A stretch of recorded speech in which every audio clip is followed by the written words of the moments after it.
Ya, pemirsa, sistem reproduksi wanita ini menjadi hal yang sangat penting bagi kaum Hawa. Makanya harus dijaga dengan baik-baik. Kenapa? Karena banyak sekali gangguan kesehatan yang bisa saja terjadi. Salah satunya adalah di sekitar area rahim, yaitu endometriosis. Telah tersambung bersama kami di sambungan Zoom dengan Dr. Denny Hussein, SPOG, spesialis obstetri dan ginekologi dari Mayapada Hospital Kuningan. Nah, pertanyaannya kemudian, sehat atau tidaknya rahim seorang wanita ini bisa berpengaruh nggak, Dok, sama bisa atau tidaknya seorang wanita ini hamil gitu? Ya, tentu saja kesehatan dari rahim ya dan dari ovarium sangat berpengaruh kepada untuk seseorang ingin hamil ya. Nah, jadi maka dari itu seseorang dianjurkan untuk misalnya general check up lah. Jadi paling nggak check up, kita lakukan USG, kita pastikan kondisi rahimnya bentuknya dan ukurannya normal, nggak ada miom ya. Kemudian kita juga lihat inul telurnya, dipastikan bentuknya sel telur baik ya, nggak ada kista. Kemudian nanti bagi yang ingin promil, biasanya kita pastikan tuh di ovariumnya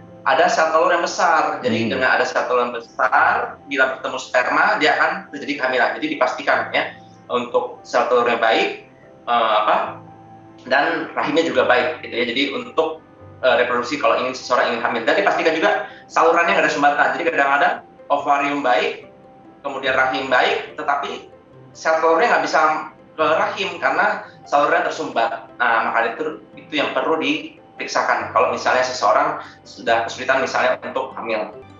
Penyakit yang paling saat ini di Indonesia, kematian paling tinggi itu salah satunya yang nomor 2 ya, yaitu kanker serviks. Nah, itu posisinya di leher rahimnya. Nah, itu juga perlu diperiksakan. Jangan lupa untuk pap smear rutin juga ya. Jadi untuk melihat serviks itu nggak bisa dengan USG doang, tapi perlu dengan pap smear rutin. Oke, memang banyak gangguan kesehatan di area rahim.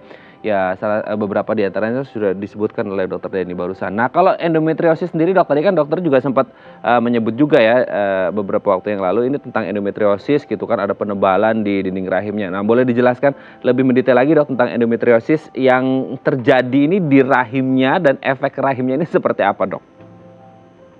Oke, nah jadi kalau untuk endometriosis sendiri itu bisa berupa kista ya, kista endometriosis, atau bisa juga dia berupa miom yang tapi yang jenis endometriosis itu dinamakan kayak seperti adenomiosis ya. Jadi miom itu ada 2 jenis, ada yang miom yang biasa doang, itu nggak bikin nyeri, hanya membuat perutnya besar atau pendarahan. Nah, ada satu lagi namanya adenomiosis, nah itu yang membuat nyeri, jadi itu golongan dari endometriosis. Nah, jadi endometriosis itu seharusnya sel dinding rahim itu tumbuh di dalam rahim. Tetapi ada permasalahan sehingga membuat si sel dinding rahimnya itu tumbuh keluar ya. Jadi tumbuh keluar misalnya ke saluran tuba, ke ovarium ya atau ke usus. Nah, misalnya kalau ke ovarium itu yang maka jadi namanya kista ya, jadi namanya kista endometriosis. Jadi seharusnya dia pertumbuhannya di dalam rahim tetapi dia pertumbuhannya keluar. Nah, itu yang terjadi masalah sehingga menyebabkan kista endometriosis seperti itu kira-kira.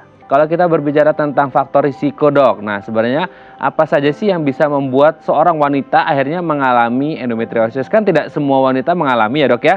Berarti kan ada faktor risiko mungkin yang bisa memicu seorang wanita bisa mengalami endometriosis nih, Dok. Apakah kemudian gaya hidup, pola makan, atau mungkin genetik juga atau gimana nih, Dok?